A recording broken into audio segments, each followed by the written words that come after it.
আমরা এমন এক কোরআনের মাহফিলে এসেছি কোরআন শোনার জন্য, কোরআন থেকে জানার জন্য। যেই কোরআন হচ্ছে সরাসরি মহান আল্লাহ রাব্বুল আলামিনের কালাম, কালামে রব্বানি। মুসলমানদের কাছে আল্লাহ রাব্বুল আলামিন তিনটি আমানত রেখেছেন। মুসলমানদের কাছে আল্লাহর পক্ষ থেকে তিনটি বড় বড় নিয়ামত আছে, স্থায়ী নিয়ামত। বলেন আলহামদুলিল্লাহ। একটি হচ্ছে ইসলাম, পূর্ণাঙ্গ জীবন বিধান। দ্বিতীয় হচ্ছে বিশ্বনবী জনাব মুহাম্মদ রাসূলুল্লাহ সাল্লাল্লাহু আলাইহি ওয়াসাল্লাম। তৃতীয় হচ্ছে একটি পরিপূর্ণ, শাশ্বত, চিরন্তন, নির্ভুল, যুগ উপযোগী সংবিধান আল কোরআন। আলহামদুলিল্লাহ পড়বেন না? এই তিনটি নিয়ামত মুসলমানদের কাছে আছে। পৃথিবীর ইহুদি বলেন, খ্রিস্টান বলেন, পৌত্তলিক বলেন, যত জাতি আছে, কোন জাতির কাছে এই তিনটি জিনিস আছে? একটাও আছে? এই তিনটি জিনিস স্থায়ী নিয়ামত মুসলমানদের কাছে আমানত রেখেছেন। তার মধ্যে অন্যতম হচ্ছে আল কোরআন। এই কোরআন হচ্ছে মহাবিশ্বের মহাবিশ্বর।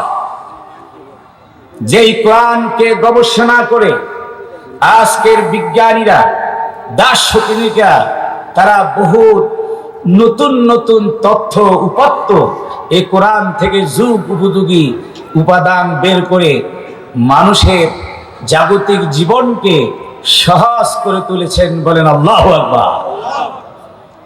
এই বিজ্ঞানময় কোরআন, সেই কোরআনের আলোচনা শোনার জন্য আমরা এসেছি। এটি এমন এক কিতাব, পৃথিবীতে আকাশের নিচে জমিনের উপরে যত কিতাব আছে, যত গ্রন্থ আছে, এমন একটি গ্রন্থ বের করতে পারেন কোরআন ছাড়া যার ভিতরে ভুল নাই? বলেন, আছে কোন গ্রন্থ? একমাত্র কিতাব, জালিকাল কিতাবুল লা রাইবা ফি, নো ডাউট ইন দিস হলি কিতাব। এই পবিত্র কিতাবের ভিতরে কোনো সন্দেহ নাই, এটা চ্যালেঞ্জকৃত কিতাব। বলেন আল্লাহু আকবার। মহান রব বলেছেন, ফাআতু বি সূরাতিন মিন মিসলি, এই কোরআনের মতো একটি সূরা তোমরা বানাও। আজও পর্যন্ত সেই ১৫০০ পূর্ব থেকে শুরু করে আজ পর্যন্ত কোরআনের একটি সূরা তো দূরের কথা, কোরআনের একটি আয়াতও বানাইতে পেরেছে? জোরে বলেন, পেরেছে? ভবিষ্যতে পারবে। এটা এমন এক কিতাব, যেই কিতাবকে স্বয়ং আল্লাহ রাব্বুল আলামিন তার হেফাজত করার দায়িত্ব নিয়েছে। মহান আল্লাহ রাব্বুল আলামিন বলেন, ইন্না নাহনু নাযালনা যিকরা ওয়া ইন্না লাহু লাহাফিজুন। ও আমার বান্দারা, ও দুনিয়ার মানুষ, শুনে রাখো, নিশ্চয়ই এই কোরআন আমি অবতীর্ণ করেছি, আর এই কোরআনের হেফাজতের দায়িত্ব আমি আল্লাহ রাব্বুল আলামিনের কুদরতি জিম্মায় আমি নিয়েছি। এই কোরআনকে দুনিয়ার থেকে কেউ উৎখাত করতে পারবে? এমন একটি অক্ষরকেও পরিবর্তন করার সাধ্য কারো? জোরে বলে আল্লাহু আকবার। এমন এক চ্যালেঞ্জকৃত, সুরক্ষিত কিতাব, যেই কিতাব উম্মতে মুহাম্মাদীর গর্বের প্রতীক। এতক্ষণ ধরে আমরা উম্মার আলোচনা শুনলাম না? আমরা কোন উম্মা? শ্রেষ্ঠ উম্মা। শ্রেষ্ঠ উম্মা উম্মতে মুহাম্মাদী। এই শ্রেষ্ঠ উম্মাকে আল্লাহ পাক শ্রেষ্ঠ কিতাব দিয়েছেন। সেই কিতাবের নাম কি? আরো জোরে বলতো কি? নবীজি বলেছেন, লিকুল্লি শাইইন বাহাউন ওয়া ইন্না বাহা উম্মতি ওয়া শারাফাহা আল কোরআন। প্রত্যেকটি জিনিসের জন্য প্রত্যেক ব্যক্তির জন্য, প্রত্যেক গোষ্ঠীর জন্য একটি গর্বের প্রতীক থাকে। আমার উম্মতের গর্বের প্রতীক হলো আল কোরআন। এই মর্যাদার প্রতীক, গর্বের প্রতীক, এই কোরআনকে যারা ধারণ করবে তারা দুনিয়াতে এবং পরকালে তারা সম্মানিত হবে, তারা মুশাররফ হবে, সমাদৃত হবে। আর কোরআনকে যারা প্রত্যাখ্যান করবে তারা ধিক্কৃত হবে। জোরে বলেন আল্লাহু আকবার। ভাইরা আমার, এই কোরআন হলো বয়ানুল লিন্নাস, হুদাল লিন্নাস, তিবিয়ান লিকুল শাই। মানুষের জন্য, মানুষের জীবন পরিচালনার জন্য যা কিছু প্রয়োজন, তার ব্যক্তি, পরিবার, সমাজ, রাষ্ট্রীয় জীবনে, জীবনের বিস্তীর্ণ অঙ্গনে সবগুলি উপাদান দিয়ে আল্লাহ রাব্বুল আলামিন কোরআনে কারীম নবীর মাধ্যমে বিশ্ব মানবতার সামনে হাজির করেছেন। বয়ানুল লিন্নাস, তিবিয়ানান লিকুল্লি শাই। মানুষের মনে এমন কোন প্রশ্ন নাই যেই প্রশ্নের জবাব কোরআন দিতে পারে না, বরং মানুষের ভিতরে নতুন নতুন প্রশ্ন উদ্ভাবন করার জন্য মানুষের মন মগজকে জাগিয়ে তোলে যে কিতাব, সেই কিতাবের নাম হলো আল কোরআন।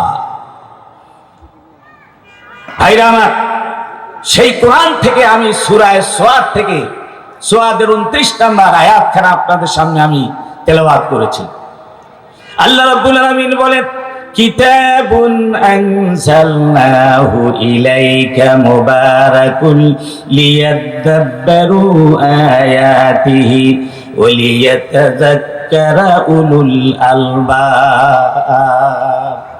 মহান আল্লাহ রাব্বুল আলামিন বলেন, ও নবী, আপনার প্রতি এমন এক কিতাব অবতীর্ণ করেছি, যেই কিতাব হলো বরকতপূর্ণ, বরকতময়, মোবারক কিতাব।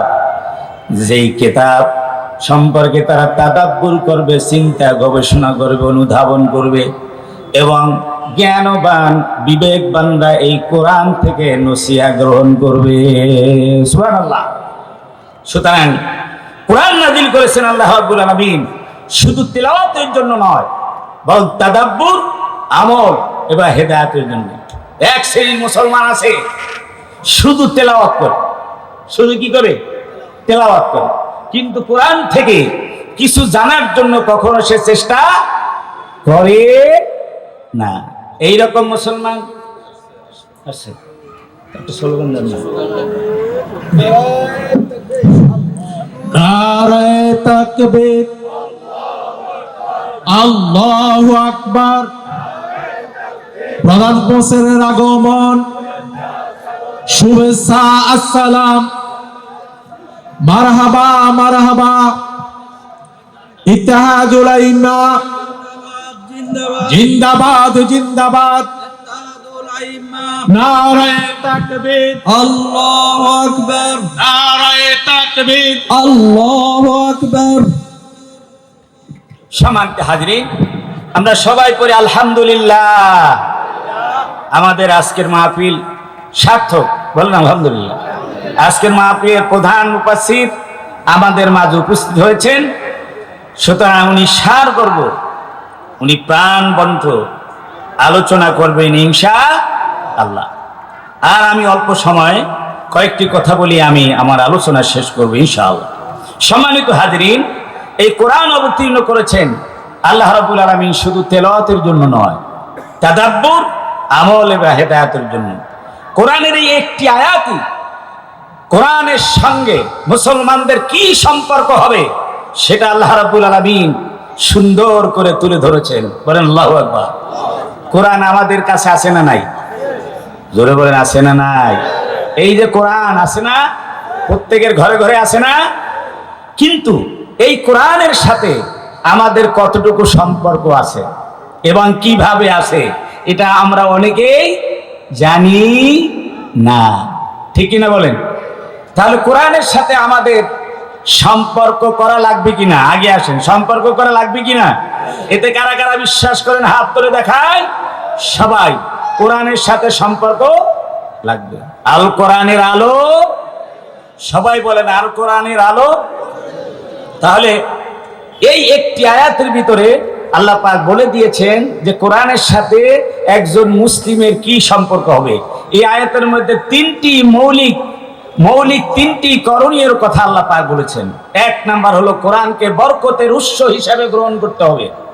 কোরআনকে বরকতের উৎস হিসাবে গ্রহণ করতে হবে। আল্লাহ পাক বলছেন মুবারাকুন কিতাবুন আনজালনা ইলাইকা মুবারাকুন, আমি বরকতময় কিতাব অবতীর্ণ করেছি। সুতরাং জীবনের সকল ক্ষেত্রে বরকত হাসিলের জন্য এই কিতাবকে বরকতের উদ্দেশ্যে আমাদের গ্রহণ করতে হবে। দ্বিতীয় হচ্ছে আমাদেরকে তাদাব্বুর করতে হবে, গভীরভাবে চিন্তা ভাবনা করতে হবে। কোরআন থেকে জীবন জিজ্ঞাসার কথা কোরআন থেকে আমাদেরকে বের করে আনতে হবে। তৃতীয় হচ্ছে জীবন পরিচালনায় আমাদেরকে নসিহা গ্রহণ করতে হবে। আমরা জীবন পরিচালনার জন্য যেই নীতি কথা এই নসিহা প্রয়োজন তা আমরা কোনো কার্ল মার্কস থেকে, লেনিন থেকে, রুশো থেকে, ওই দেশ থেকে, সেই দেশ থেকে, নানা বাড়ি থেকে, মামু বাড়ি থেকে, দাদা বাড়ি থেকে কোথাও আমাদের আমদানি করা লাগবে না।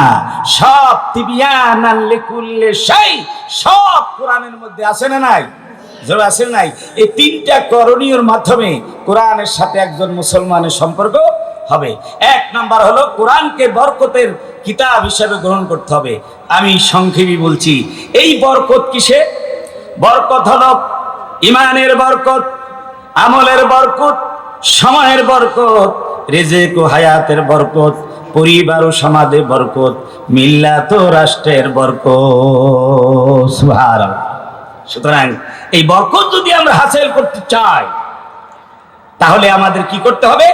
এক নাম্বার, কোরআনের সাথে দৈনিক সম্পর্ক স্থাপন করতে হবে। কোরআন তেলাওয়াত করতে হবে, সাথে সাথে আমাদেরকে তা বুঝে পড়তে হবে এবং অনুধাবন করতে হবে, তা বাস্তব জীবনে আমল করার প্রচেষ্টা চালাতে হবে। এক নাম্বার। দুই নাম্বার হলো ঘরে ঘরে কোরআন তেলাওয়াতের পরিবেশ সৃষ্টি করতে হবে। একা পড়লে হবে না, নিজের বউ বাচ্চা আহল পরিবার পরিজন যারা আছে সকলকে এই কোরআন পড়ানো, কোরআন অধ্যয়নের অভ্যাস করতে হবে। তৃতীয় হলো সন্তানদেরকে কোরআনের সাথে যুক্ত করতে হবে। বিশেষভাবে সন্তানদেরকে, আমাদের ভবিষ্যৎ প্রজন্ম, তাদেরকে কোন জিনিসের উপরে আমরা, কোন মানদণ্ডের উপরে তাদেরকে দাঁড় করিয়ে যাচ্ছি?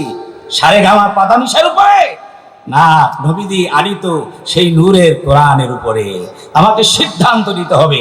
কারা কারা আল কোরআনের মানদণ্ডের উপরে সন্তানদেরকে দাঁড় করিয়ে দিতে চান? দুহাত তুলে দেখা। আল্লাহ পাক সবাইকে কবুল করুন, সকল আল্লাহুম্মা আমিন। দ্বিতীয় হলো কোরআনের তাদাব্বুর করা, গভীরভাবে চিন্তা করতে হবে। এই চিন্তাটা কি? কোরআনের ভিতরে আমরা কি চিন্তা করব? এক নাম্বার হলো আয়াত আমার জীবনের কোথায় প্রযোজ্য। যে আয়াত আমি পড়বো 6666টি আয়াতের ভিতরে আল্লাহ পাক প্রত্যেকটি আয়াতে একটা দিক নির্দেশনা আল্লাহ পাক দিয়েছেন কিনা? হয়তো একটা আদেশ, নতুবা একটা কি নিষেধ। জোরে বলেন ঠিক কিনা? সুতরাং এইটা আমাকে কি করতে হবে? আমাকে কি করতে হবে? চিন্তা ভাবনা করতে হবে যে এই আয়াতটা আমার কিভাবে প্রযোজ্য আমার জীবনে, এবং আল্লাহ আমাকে কি নির্দেশ দিচ্ছেন এবং আমি কি পরিবর্তন করতে পারতেছি আমার জীবনে। সুতরাং মুসলমানদের করণীয় হবে এই ক্ষেত্রে, কোরআনকে গবেষণার ক্ষেত্রে, যে কোরআনের অনুবাদ পড়তে হবে, তার তর্জমা পড়তে হবে, দর্শে কোরআন ঘরে ঘরে চালু করতে হবে।